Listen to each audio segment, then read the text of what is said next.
Hello guys, welcome back to my channel JK Study Junction and this is Jatin Balotra. Guys जो आज का topic हम यहाँ पे डिस्कस करने वाले हैं ये ऐसा टॉपिक है जिसके रिलेटेड आपको यूपीएससी हो, स्टेट पीएससी हो, इवन आपको स्टेट के छोटे छोटे एग्ज़ाम्स हो, उनमें ये काफ़ी हेल्पफुल रहने वाला है। जो आज का टॉपिक है that is centrally sponsored schemes. So guys आज हम पढ़ने वाले हैं सेंट्रली स्पॉन्सर्ड स्कीम्स के बारे में। गाइज़ कभी ना कभी आपने इन स्कीम्स के बारे में सुना होगा, जैसे नरेगा हो गया, मनरेगा है, मिड डे मील स्कीम है, इंदिरा आवास योजना है, रूरल हेल्थ मिशन है। सो गाइज़ ये सारे सेंट्रल स्पॉन्सर्ड स्कीम्स रहती हैं। सो गाइज़ सबसे पहले हम देखेंगे कि सेंट्रली स्पॉन्सर्ड स्कीम्स होती क्या है। गाइज़ टू टाइप की स्कीम रहती हैं, एक है सेंट्रली स्पॉन्सर्ड स्कीम और दूसरी रहती है सेंट्रली सेक्टर स्कीम। फ़र्क क्या रहता है गाइस? जो सेंट्रली स्पॉन्सर्ड स्कीम रहती है इसको स्टार्ट तो सेंट्रल गवर्नमेंट करती है, गवर्नमेंट ऑफ इंडिया, बट इसको इम्प्लीमेंट स्टेट गवर्नमेंट करती है। और इसमें जो पैसा लगता है 100% का 100%, उसमें कुछ पैसा स्टेट देती है और कुछ पैसा सेंटर देती है। इट मीन्स जो सेंट्रली स्पॉन्सर्ड स्कीम रहती है वो 100% फंडेड नहीं होती है सेंट्रल गवर्नमेंट से। सो इट मीन्स ये दोनों का शेयर रहता है। तो पहला क्वेश्चन तो आपका यही निकल गया कि क्या सेंट्रली स्पॉन्सर्ड स्कीम्स 100% फंडेड है सेंटर से? गाइज नहीं है। और दूसरी गाइज हमने बात कर रही थी सेंट्रल सेक्टर स्कीम। गाइज़ ये स्टार्ट भी सेंट्रल गवर्नमेंट करती है और इसको इम्प्लीमेंट भी सेंट्रल गवर्नमेंट करती है। और तीसरी चीज़, इसमें 100% का 100% फंड भी सेंट्रल गवर्नमेंट देती है। सो गाइज़ ये दोनों में फ़र्क हो गया। सो हम देख लेते हैं कि सेंट्रली स्पॉन्सर्ड स्कीम्स है prepared by central government, implemented by state government, और फंड रहता है central government plus state government का। गाइज़ डिफरेंस देख लेते हैं दोनों में। फर्स्ट डिफरेंस तो यही है कि दोनों में क्या होता है, शेयर स्टेट और सेंटर का रहता है। 90-10 का शेयर हो सकता है, 70-30 का हो सकता है, 60-40 का हो सकता है। मीन्स 90% स्टेट ने सेंटर ने दे दिया, 10% स्टेट ने दे दिया। और दूसरी तरफ जो सेक्टर स्कीम है उसमें 100% का 100% शेयर सेंटर का रह गया। दूसरी तरफ जो सेंट्रली स्पॉन्सर्ड स्कीम रहती है गाइज, वो जो स्टेट लिस्ट में सब्जेक्ट हैं उसके ऊपर जो जितने भी इसके अंदर जो सब्जेक्ट रहते हैं उसके ऊपर ये क्या बनाते हैं, लॉज बनाते हैं, स्कीम्स बनाते हैं। और दूसरी तरफ जो सेंट्रली स्पॉन्सर्ड स्कीम्स हैं गाइस, वो यूनियन लिस्ट में जो सब्जेक्ट हैं उसके ऊपर लॉज बनाते हैं। फ़र्क क्या है गाइस? कॉन्स्टिट्यूशन का शेड्यूल 7 उसमें हमने 3 लिस्ट रखी हैं। फर्स्ट होती है यूनियन लिस्ट, सेकंड होती है स्टेट लिस्ट, थर्ड होती है कॉन्करेंट लिस्ट। यूनियन लिस्ट वो होती है जिसमें सेंटर लॉज बना सकती है, स्टेट लिस्ट में जिसमें स्टेट लॉज बनाती है, और कॉन्करेंट जिसमें स्टेट और सेंटर दोनों मिलके लॉज बना सकती है। तो यहाँ पे बात करी गई थी स्टेट लिस्ट। इट मीन्स इसमें जो सब्जेक्ट हैं वो स्टेट लिस्ट वाले हैं और इसमें स्टेट गवर्नमेंट ही लॉज बना सकती है। सो ऐसी स्कीम्स को इम्प्लीमेंट करने के लिए गवर्नमेंट सेंट्रली स्पॉन्सर्ड स्कीम लाती है और यूनियन लिस्ट वाले सब्जेक्ट को इम्प्लीमेंट करने के लिए गवर्नमेंट सेक्टर स्कीम लाती है। Next, implemented by state government, और सेक्टर स्कीम को सेंट्रल गवर्नमेंट इम्प्लीमेंट करती है। स्पॉन्सर्ड में आपने देखा होगा जैसे मनरेगा हो गया, कृषि सिंचाई योजना हो गया, और सेंट्रली स्पॉन्सर्ड स्कीम में जैसे मुद्रा योजना हो गया, भारत नेट हो गया। सो गाइज ये हमने देखी थोड़ी बैकग्राउंड कि सेंट्रली स्पॉन्सर्ड स्कीम्स क्या है और सेंट्रली सेक्टर स्कीम क्या है। गाइज हमारा टॉपिक सेंट्रली स्पॉन्सर्ड स्कीम है, सेंट्रली सेक्टर स्कीम नहीं है, बट इसको समझने के लिए हमें दूसरा भी समझना ज़रूरी था, इसलिए हमने इसके बारे में पढ़ा। सो गाइज अभी हम स्टार्ट करेंगे स्कीम्स के साथ। सो गाइज सबसे पहले हम देखेंगे skill development and employment schemes. Skill के रिलेटेड और लोगों को जॉब्स देने के रिलेटेड गवर्नमेंट की क्या क्या सेंट्रली स्पॉन्सर्ड स्कीम है, और इसके बीच में हम बस एक ही सेंट्रली सेक्टर स्कीम पढ़ने वाले हैं जो थोड़ी सी इंपॉर्टेंट है। तो गाइज स्टार्ट करते हैं पहली स्कीम के साथ। नाम है वन धन इंटर्नशिप प्रोग्राम। गाइज जैसे नाम से पता चल रहा है, वन मीन फॉरेस्ट, देन जो वहाँ पे रिसोर्सेज है कि जो फॉरेस्ट के रिसोर्सेज को यूज़ करके हम कैसे पैसा कमा सकते हैं, कैसे हम खुद की एक क्या कर सकते हैं, एम्प्लॉयमेंट जनरेट कर सकते हैं। सो जैसे गाइस वन की बात करी है तो आपको पता ही है कि जो ट्राइबल लोग रहते हैं वही खासकर वन में रहते हैं। सो ये मिनिस्ट्री ऑफ ट्राइबल अफेयर का प्रोग्राम है, इसको लॉन्च करा था 2019 में। सो मिनिस्ट्री ऑफ ट्राइबल अफेयर क्या है, 2019 में लॉन्च किया था। और ये tribal cooperative market and development federation of India उसने ये ऑर्गेनाइज करवाया था। तो आपको इतना याद रखना है कि ये किसके रिलेटेड है, ये ट्राइबल मिनिस्ट्री के लिए रिलेटेड है और ट्राइबल लोगों के रिलेटेड है। गाइस जो नेक्स्ट न्यूज़ है डेट इज़ नेक्स्ट स्कीम है डेट इज़ सोलर चरखा मिशन। गाइस सोलर चरखा मिशन इसको लॉन्च करा था हमारे जो प्रेसिडेंट है रामनाथ कोविंद ने 2018 में। इसका मकसद था कि जो इंडिया में आर्टिजन्स हैं, जो काफ़ी ज़्यादा जो कारीगरी जानते हैं, उनको हम क्या करेंगे, उनको हम उनको सब्सिडी प्रोवाइड करेंगे ताकि वो अपने कारीगरी से क्या कर सकें, ग्रो कर सकें। और साथ ही साथ इसमें क्या होगा, इसको जो इम्प्लीमेंट करेगी वो करेगी ministry of micro small and medium enterprises, और ये क्लस्टर बेसिस पे काम करने वाली है। 400 से 2000 आर्टिजन्स को क्या करेंगे, ये एम्प्लॉय करेंगे नॉर्थ ईस्ट में। गाइस जो नेक्स्ट है डेट इज़ नई मंजिल स्कीम। गाइस आपने नाम तो सुना ही होगा नई मंजिल स्कीम का। ये बेसिकली मिनॉरिटी अफेयर मिनिस्ट्री का इनिशिएटिव है और उस टाइम पे जो मिनिस्टर थे उनका नाम था डॉक्टर नजमा हेपतुल्ला। अभी ये किसी स्टेट की गवर्नर है, नाम याद नहीं आ रहा मेरे को। तो ये एक सेंट्रली सेक्टर स्कीम है। इट मीन्स इसमें जितना भी पैसा लगा होगा वो सेंटर का होगा, इम्प्लीमेंट भी सेंटर कर रही होगी। इसका मेन मकसद क्या है कि जो हमारी मिनॉरिटी कम्युनिटी रहती है उनकी जो educational as well as livelihood needs उनको कैसे पूरा किया जाए। सो मिनॉरिटी कम्युनिटी की education as well as livelihood needs को पूरा करने के लिए हमने नई मंजिल लाई थी ताकि उनको हम एक ऊंचाई पे ले जाएं। और साथ ही साथ जो स्टूडेंट्स जिन्होंने स्कूल ड्रॉप कर दिया है और जो मदरसाज में पढ़ रहे हैं उनके लिए नए गोल्स इन्होंने रखे थे कि उनको हमें किस तरीके से पढ़ाना है ताकि वो आज के टाइम पे जो स्टूडेंट्स पढ़ रहे हैं उसको मैच कर सकें। गाइस जो नेक्स्ट हमारी स्कीम है that is Ustad scheme. Guys जैसे नाम से पता चल रहा है उस्ताद, हम किसको उस्ताद बोलते हैं, जिससे कोई काम सीखता है, जो कुछ कारीगरी जानता होगा। सो गाइस उस्ताद स्कीम भी एक आर्टिजन्स के रिलेटेड है, कारीगरी के रिलेटेड है। बेसिकली होता है क्या है कि काफ़ी सारे लोग अपनी पुश्तूनी जो कारीगरी है उसको छोड़ रहे हैं। जैसे किसी के दादा परदादा कोई काम कर रहा है वो आज नहीं कर रहा है। सो उनको फिर से हमें क्या करना है, उन लोगों को बोलना है कि इसको अपग्रेड करो, उस चीज़ को हमें प्रमोट करना है, उनके स्किल्स को प्रमोट करना है ताकि जो उनकी स्किल्स हैं वो फिर से लोगों तक पहुँचे। बेसिकली ये लॉन्च क्यों की गई थी, आपको पता है कि बनारस में बनारसी साड़ी बनाई जाती है और वहाँ पे हैंडलूम से बनाई जाती है। हैंडलूम क्या होता है, जो हाथों से मशीन चलती है। सो उसमें क्या होता है कि काफ़ी टाइम लगता है एक साड़ी बनाने में, 15 से 20 दिन लग जाते हैं। सो आज सब मशीन से बन रहे हैं और एक मशीन दिन में हज़ारों साड़ियाँ बना देती है। सो लोगों ने इसको धीरे धीरे छोड़ दिया।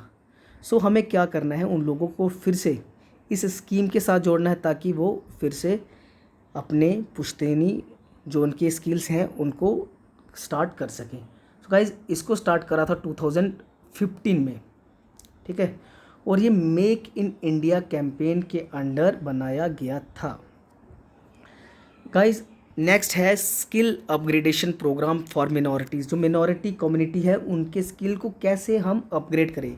गाइज़ इसमें भी वही है कि जो मिनॉरिटी के आर्टिजन्स हैं उनको हमें एक ऐसी ट्रेनिंग प्रोवाइड करनी है ताकि उनके स्किल की अपग्रेडेशन हो सके। और साथ ही साथ इसमें एक एडिशनल बात थी कि जो मदरसाज हैं उनको हमें मॉडर्नाइज़ करना है, जिसके लिए गवर्नमेंट ने 100 करोड़ रुपीस दिए थे। गाइस अब हम पढ़ने वाले हैं rural infrastructural and development schemes के बारे में कि हमें कैसे रूरल एरिया को डेवलप करना है। गाइस ये 3-4 महीने पहले की ही स्कीम है जिसका नाम है स्वामित्व स्कीम। गवर्नमेंट ने लॉन्च करा था जब पंचायती राज डे था, पंचायती राज इंस्टीट्यूशन, पता आपको कि जिससे हमारे इंडिया में पंचायती राज अर्बन लोकल बॉडीज़ आई थी और पंचायती इंस्टीट्यूशन आया था। जब ये दिन था उस दिन गवर्नमेंट ने, पीएम मोदी जी ने ये स्कीम लॉन्च करी थी। इस स्कीम में क्या होगा, आपको पता है कि हमारे इंडिया में अभी तक लैंड रिकॉर्ड्स नहीं है कि किसकी ज़मीन किसके पास है, कौन सी ज़मीन है, कितने झगड़े होते हैं। तो गवर्नमेंट क्या करेगी, इस स्कीम में एरियल हवा से क्या करेगी, पूरी मैपिंग करेगी लैंड की मैपिंग करेगी, जिससे गवर्नमेंट के पास पूरा डेटा आ जाएगा। इसमें क्या करेगी गवर्नमेंट, यूज़ ऑफ ड्रोन का यूज़ करेगी। एक मॉडर्न टेक्नोलॉजी है ताकि हमें पता चल सके कि लोगों के पास कौन कौन सी ज़मीन है। और दूसरी ये ओनरशिप स्कीम भी कह सकते हैं हम इसको, कि कईयों को पता नहीं होता कि हमारी ज़मीन कहाँ पे है। जैसे गाँव में कईयों को बाद में पता चलता है किसी का अगर किसी ज़मीन पे नाम आ गया, सो इससे ये ओनरशिप भी पता चलेगी और साथ ही साथ गवर्नमेंट को भी पता चलेगा कौन सी ज़मीन गवर्नमेंट की है, कौन सी लोगों की है, और इससे गवर्नमेंट को पूरा रिकॉर्ड मिल जाएगा। गाइज इसका एम क्या है, to fill the gap, to provide ownership right to the people in the village. जो लोग गांव में रहते हैं उनको हम ओनरशिप प्रोवाइड कर सके। और इसका एम क्या है, एम इज़ टू तक प्रॉपर्टी राइट मेंटेनेंस, कि हम क्या करें, प्रॉपर्टी राइट मेंटेन कर सके। और इसको लॉन्च करा था पंचायती राज डे के दिन। सो गाइस काफ़ी इम्पोर्टेंट न्यूज़ है, स्कीम है, और ये आने वाले 2-3 साल में ये जम्मू कश्मीर में भी इम्प्लीमेंट हो जाएगी। अभी इसको 3-4 स्टेट में ही स्टार्ट करा है चेक करने के लिए। गाइस जो नेक्स्ट स्कीम है that is national broadband mission.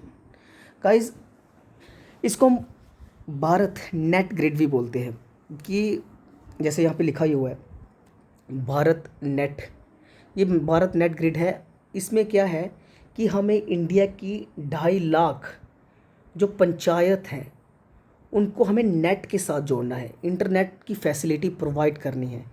और लगभग गवर्नमेंट ने 1.5 लाख पंचायत को नेट के साथ जोड़ दिया है और कुछ बच गई हैं। इससे क्या होगा कि ऑप्टिकल फाइबर नेटवर्क के साथ जोड़ना है। मोबाइल्स तो सबके पास है, हमें ऑप्टिकल फाइबर नेटवर्क के साथ जोड़ना है। और गाइस ये गवर्नमेंट ने स्कीम, इसका जो गाइस टाइम पीरियड है कि 2022 तक हमें सारे विलेजेस को क्या करना है, इसके साथ जोड़ देना है। सो गाइस इंपॉर्टेंट है नेशनल ब्रॉडबैंड मिशन।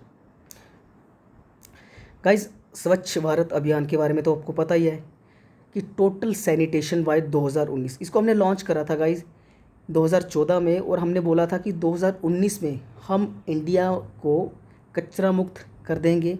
और 2019 ही क्यों चुना गाइस, 2019 में गांधी जी की बर्थ एनिवर्सरी थी, उसी के ऊपर बात करी थी। और गाइस इसमें एक स्पेशल क्लॉज था जिसमें था बिहेवियरल चेंज, कि हमें अपने बिहेवियर को चेंज करना है। जैसे आपने टॉयलेट्स बना दिए लेकिन लोगों ने ताले लगा दिए और तब भी बाहर खुले में जा रहे हैं। सो हमें बिहेवियर भी चेंज करना है। गाइस जो नेक्स्ट स्कीम है डेट इज़ गोबर धन योजना, कि गोबर भी एक धन है, गोबर भी एक रिसोर्स है, इससे हम कैसे पैसा कमा सकते हैं। सो गाइस ये हरियाणा गवर्नमेंट ने स्टार्ट करा था कि कैसे हम गोबर्स को इकट्ठा करें, उससे कैसे हम बायो एग्रो रिसोर्सेज बना सकते हैं, उससे हम मैन्योर भी बना सकते हैं और बायो गैस भी बना सकते हैं। आपको पता ही है कि क्या करते हैं, गोबर को एक जगह इकट्ठा करते हैं, पाइप लगा देते हैं, जो गैस बनती है उसको यूज़ कर सकते हैं। तो गाइस जो गोबर धन योजना है ये हरियाणा गवर्नमेंट के रिलेटेड है। गाइस आपने प्रधानमंत्री आवास योजना के बारे में तो सुना ही होगा, कि लोगों को घर प्रोवाइड करना। गवर्नमेंट ने, जब गवर्नमेंट ये आई थी, इन्होंने क्या बोला था कि हमें 2019 तक लगभग 1 करोड़ हाउस को बिल्ड करना है, लोगों को देना है। और इसके अंदर जो बेनिफिशरी होंगे कि हमें किसको प्रोवाइड करना है। गाइस ये क्वेश्चंस इंपॉर्टेंट होते हैं कि घर किसको प्रोवाइड करना है। गाइस जो 2011 का सेंसिस हुआ था उसमें जो सोशो इकोनॉमिक कास्ट सेंसिस, कि लोगों की economic as well as social condition कैसी है, उसके अंडर जो लोग हैं उनको घर प्रोवाइड किया जाएगा। सो जो प्रधानमंत्री आवास योजना है ये पीएम मोदी जी ने 2016 में स्टार्ट करी थी। गाइस इसके अंदर 2 हैं, एक है प्रधानमंत्री आवास योजना ग्रामीण, जो गाइस ग्रामीण वाली है उसको लॉन्च करा था गवर्नमेंट ने 2016 के अंदर, और उसमें बात करी थी कि हमें 1 करोड़ पक्का हाउस बनाना है in rural area in next 3 year, और इसके लिए पैसा दिया था लगभग 1,20,000, लगभग 1,20,000 आपको प्लेन एरिया में देना है और हिली एरिया में आपको 1,30,000 रुपया लोगों को देना है। गाइज जो नेक्स्ट स्कीम है that is Shyama Prasad Mukherjee urban mission. Guys जैसे पता चल रहा है आर लिखा हुआ है और अर्बन लिखा हुआ है, अर्बन बोलते हैं इसको। बेसिकली ये स्कीम लॉन्च पता क्यों की थी कि जैसे लोग रूरल एरिया के लोग सिटीज़ में जाते हैं काम ढूंढने, जिसकी वजह से वहाँ पे पॉपुलेशन भी बढ़ रही है, रिसोर्सेज नहीं होती, फिर वो वहाँ पे स्लम्स में रहते हैं, बीमारियाँ लगती हैं, वहाँ पे रिसोर्सेज की कमी हो जाती है और इस तरीके से काफ़ी प्रॉब्लम्स हो जाती है। क्यों ना हम लोगों को क्या करें, उनके अर्बन एरिया में ही हम क्या कर दें, उनके रूरल एरिया में ही हम उनको अर्बन जैसी फैसिलिटी प्रोवाइड कर दें और उन लोगों को अपना एरिया छोड़ना ना पड़े। सो इसका नाम था अर्बन, कि हमें रूरल एरिया में ही अर्बन की फैसिलिटी प्रोवाइड करनी है। सो गाइस इसको लॉन्च करा था 2016 में, और ये पीपीपी मॉडल के ऊपर है। पीपीपी मतलब पब्लिक प्राइवेट, इसमें गवर्नमेंट भी पैसा लगाएगी और साथ ही साथ इसमें प्राइवेट कोई है वो भी इसमें पैसा लगा सकता है। और इस स्कीम में बात करी गई थी पूरा, ऐसा आपने सुना ही होगा RS पूरा। पूरा का मतलब होता है कि providing urban amenities in rural area, कि हमें रूरल एरिया में अर्बन जैसी एम्यूनिटी प्रोवाइड करनी है। और गाइज़ मैं आपको एक एक्स्ट्रा चीज़ बता दूं, जो पूरा का कंसेप्ट है ना गाइज़, ये दिया था हमारे जो फॉर्मर प्रेसिडेंट थे डॉक्टर APJ अब्दुल कलाम। सो अब्दुल कलाम जी ने हमें पूरा का कंसेप्ट दिया था और हमारे जम्मू कश्मीर में भी ये पूरा है। गाइज़ फ़ायदा क्या होगा इसका? गाइज़ इसका फ़ायदा ये होने वाला है कि फैसिलिटी मिलेगी सिटी की विलेजेस में, जैसे ये है electricity, water, road, health facility मिल जाएगी लोगों को यहाँ पे। पॉपुलेशन ये क्लस्टर बेसिस पे बनेगा, आपको एक विलेज नहीं लेना, इसमें आपको 3-4 विलेज कुछ मिला के जिनकी पॉपुलेशन, आपको कुछ विलेज इकट्ठे करने हैं जिनकी पॉपुलेशन 21,000 से लेकर 50,000 हो जाए और उनको क्लस्टर बेसिस पे आपको डेवलप करना है। सो गाइज काफ़ी इम्पोर्टेंट मिशन है। गाइज जो नेक्स्ट है वो है संसद आदर्श ग्राम योजना। गाइज ये एक rural development and cleanness programme है जो फोकस करता है डेवलपमेंट, विलेज की डेवलपमेंट के ऊपर। कल्चरल डेवलपमेंट करनी है, सोशल डेवलपमेंट भी करनी है, और इसको प्राइम मिनिस्टर ने लॉन्च करा था 2014 के ऊपर। और ये जयप्रकाश नारायण, गाइज ये JP नारायण, आपने सुना ही होगा नाम। जेपी मूवमेंट चली थी इंदिरा गांधी जी के खिलाफ जब एमरजेंसी लगी थी। सो ये काफ़ी इंपॉर्टेंट नाम है। सो इनके बर्थडे के ऊपर ये स्कीम लॉन्च करी थी। गाइज भारत निर्माण के बारे में तो आपने सुना ही होगा, ये 2005-6 में लॉन्च करी थी कि हमें कैसे बिल्ड करना है infrastructure and basic immunity in rural area. जैसे अभी हमने बात करी अर्बन की बात करी, वैसे ही ये स्कीम थी भारत निर्माण 2005-6, ये काफ़ी पुरानी हो चुकी है। गाइस प्रधानमंत्री ग्राम सड़क योजना, ये तो आपने सुना ही है कि गांव में कैसे हमें सड़क बनानी है। गाइस ये स्कीम लॉन्च करी थी 2000 में और ये फुली फंडेड है, सेंट्रली स्पॉन्सर्ड स्कीम। ये ऐसी स्कीम है जिसमें पूरा का पूरा फंड सेंटर दे रही है, अक्सर होता नहीं है, इसलिए यहाँ पे लिखा हुआ है स्पेशली कि ये टोटली सेंटर दे रही है। और इसका ऑब्जेक्टिव क्या है कि जहाँ कनेक्टिविटी नहीं है, अनकनेक्टेड जो एरियाज़ हैं वहाँ पे कनेक्टिविटी प्रोवाइड करनी है। यहाँ पे 500 या 500 से ज़्यादा लोग रहते हैं, वहाँ तक हमें क्या करना है, रोड्स को प्रोवाइड पहुँचाना है, ये प्लेन एरिया के लिए। और अगर हिली एरिया है वहाँ पे अगर 250 लोग रहते हैं या 250 से ज़्यादा लोग रहते हैं, वहाँ पे हमें रोड पहुँचाने हैं। इसका जो टाइम पीरियड था गाइस वो था हमें 2022 तक पूरे इंडिया में रोड पहुँचा देने हैं, बट गवर्नमेंट ने इसको रिवाइज करके 2019 कर दिया है। गाइस आपने सुना ही है हाउसिंग एंड सैनिटेशन स्कीम, कि ये सेंट्रल गवर्नमेंट की स्कीम है कि हमें कैसे सैनिटेशन करनी है। सो उसके बारे में भी हम स्कीम्स देखेंगे। गाइस नीरांचल के बारे में तो आपने सुना है कि नीरांचल क्या है, कि हमें वाटर शेड डेवलपमेंट करनी है, कि हमें पानी को कैसे बचाना है, उसके रिलेटेड ये प्रोग्राम है। गाइस जो दूसरा है वो है पश्मीना प्रमोशन प्रोग्राम, कि पश्मीना जैसे जम्मू कश्मीर में होता है कि हमें इसको कैसे प्रमोट करना है ताकि जो क्राफ्ट है जम्मू कश्मीर का ये डेवलप कर सके। इसमें गवर्नमेंट ने 50 करोड़, याद रखना गाइस ये जम्मू कश्मीर के रिलेटेड है, ये काफ़ी इंपॉर्टेंट है। सो पश्मीना प्रमोशन प्रोग्राम में गवर्नमेंट ने 50 करोड़ रुपीज़ इस प्रोग्राम को दिए थे for the promotion of pashmina.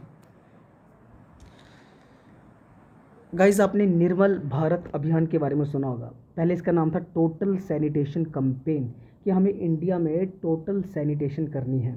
Guys ये गवर्नमेंट ने स्टार्ट करा था 1986 के अंदर, और इसमें एक चीज़ रखी थी कि इन्होंने निर्मल ग्राम पुरस्कार देना स्टार्ट कर दिया कि गांव को, और लोगों को लगा कि हमें पुरस्कार मिलेगा तो अच्छे अच्छे गाँव में जो विलेजेस में थे अच्छे से डेवलपमेंट स्टार्ट हो गई। तो जो निर्मल ग्राम पुरस्कार था वो हमने पंचायती राज इंस्टीट्यूशन को दिया था, 100% कवरेज ऑफ सैनिटेशन फैसिलिटी। और आपने कब सुनना कभी पेरेंट्स से अपने कि उस टाइम पे भी गवर्नमेंट ने टॉयलेट्स बनाए थे, और उसी को ही आगे गवर्नमेंट ने जब इसकी सक्सेस को देखा तो इन्होंने टोटल सैनिटेशन कैंपेन का नाम चेंज करके रख दिया निर्मल भारत अभियान। निर्मल भारत अभियान रख दिया, जो आज भी चल रहा है, और गवर्नमेंट ने काफ़ी सारे टॉयलेट्स इसके अंदर बनाए हैं। गाइज नेक्स्ट एजुकेशन है। एजुकेशन भी स्टेट सब्जेक्ट होता है, लेकिन सेंटर इसमें पैसा दे रही है ताकि हम जो हमारा डेमोग्राफिक डिविडेंड है उसको हम क्या कर सकें, रीप कर सकें। गाइज आपको पता है ये डेमोग्राफिक डिविडेंड क्या होता है। डेमोग्राफिक डिविडेंड होता है ये 15 साल से जो 59 ईयर के लोग हैं जो इंडिया की जीडीपी में कंट्रीब्यूट कर सकते हैं, पैसा कमा सकते हैं। सो हम इसको यूज़ कर सकते हैं, ये एजुकेशन के लिए है। गाइस जो नेक्स्ट है वो है अटल इनोवेशन मिशन। आपको पता है कि अटल इनोवेशन मिशन गवर्नमेंट ने स्टार्ट किया था कि हमें कैसे इनोवेशन को बढ़ाना है। सो गाइस इसमें दो ही चीज़ें हैं। पहली तो हमें क्या करनी है, इनोवेशन को बढ़ावा देना है। दूसरा इसका मोटो है कि हमें एंटरप्रेन्योरशिप को बढ़ाना है। इनोवेशन तो बढ़ा ली, इनोवेशन कैसे बढ़ेगी, जब हम उनको स्किल्स देंगे। और एंटरप्रेन्योरशिप क्या, कि लोग खुद का ही बिजनेस करें। हम उनको ऐसे इनोवेट स्किल्स प्रोवाइड कर दें कि वो खुद का बिजनेस स्टार्ट करें और लोगों को जॉब्स देने वाले बने, ना कि जॉब्स मांगने वाले। सो गाइस ये 2018 में स्टार्ट करा था और इसको लॉन्च करा था नीति आयोग ने। सो गाइस इसमें काफ़ी सारी स्कीम्स हैं, तो आज हम इतना ही रखते हैं। ये काफ़ी लंबी वीडियो हो जाएगी, इसका हम सेकंड पार्ट लेके आएंगे, और उसमें थोड़ी सी ही स्कीम्स बच गई है, उसके बारे में हम देखेंगे। सो गाइस ये थी आज की video. So thank you very much for watching this video.